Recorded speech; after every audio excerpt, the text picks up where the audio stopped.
it's a great idea to try and have a routine when you're practicing, especially as a beginner. It just means that you're going to have those set times each week that you can really sort of practice and master the things that you're working on, and it just means you will progress far quicker. So here are my top tips. So you want to practice little and often. Don't try and find a long sort of practice session each week of like 2 hours. You'll find that if you're busy with school or work or other activities, you'll only end up missing them. If you do get around to doing them, your fingers will hurt, they'll become really frustrating, your progress will be really slow. So what I want you to do is just practice little and often. You only really need to do sort of 10 to 20 minutes every day or every couple of days if you can. And what you'll find by doing it this way, you'll be giving your fingers just a good enough workout to improve dexterity but not hurt them too much. You'll find you really sort of start to master and play the songs that you're working on really well, and each practice session will be really productive and you'll leave it on a high. You'll also find it's just a more manageable and realistic way to practice, and that your progress will be far quicker. So please make sure that you're tuning your guitar in every time you pick it up to practice. I know that seems like really obvious, but if your guitar is in tune, whatever you're practicing will sound good, it'll sound far better, and it'll only inspire you and motivate you when you're practicing. So if you can, you want to try and make practicing as easy as possible.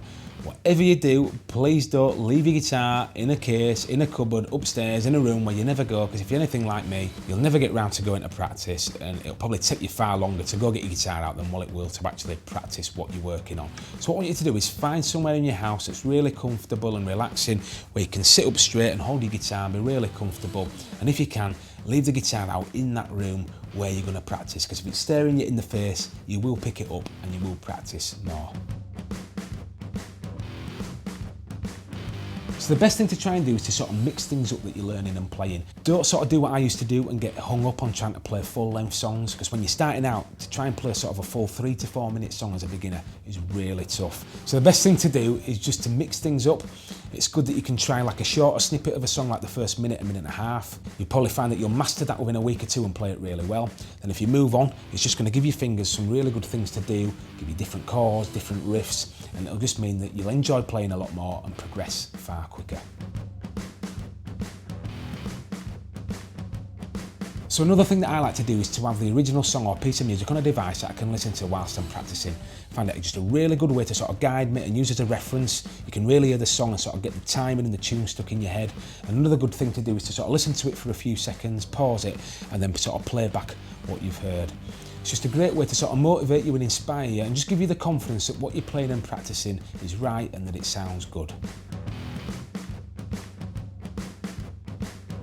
Okay, so I've got a really great warm-up exercise that I now want to show you, and I'd like you to try this every time you pick your guitar up to practice over the next couple of weeks, and it'll literally take you a couple of minutes to do. This is going to be a chromatic exercise, and it's just going to be a great way to get each individual finger working, get them stretching, and improve dexterity. So if we can, I'd like to try and do this to a metronome. So if you go to your app store, I'm using one called Soundbrenner, and it's free of charge, but there'll be loads of others as well, so download that to your device. And we're going to set it to a really slow tempo of 60 BPM just to try this exercise. Okay, so you want to be doing this using your first finger, and it wants to go on your thickest bottom E string on your first fret.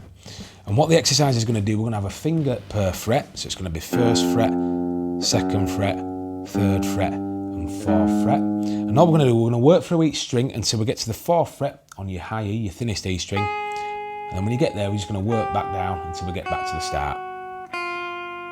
Okay, so let's make a start on your first fret, your first finger. We'll do it together after the count of 4.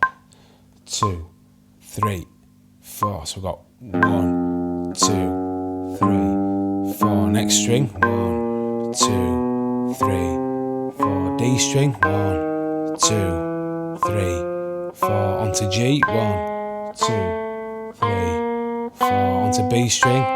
2, 3, 4. And thinnest E. 1, 2, 3, 4. Then go backwards. 1, 2, 1.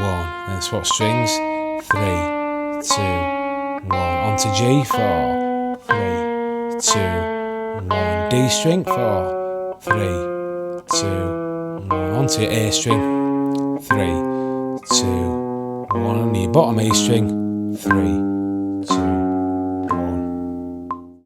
try that warm up over the next couple of weeks, and if you want a little bit more of a challenge with it as you're going along, you can start this from different frets, so it can be a good way to get around your fretboard.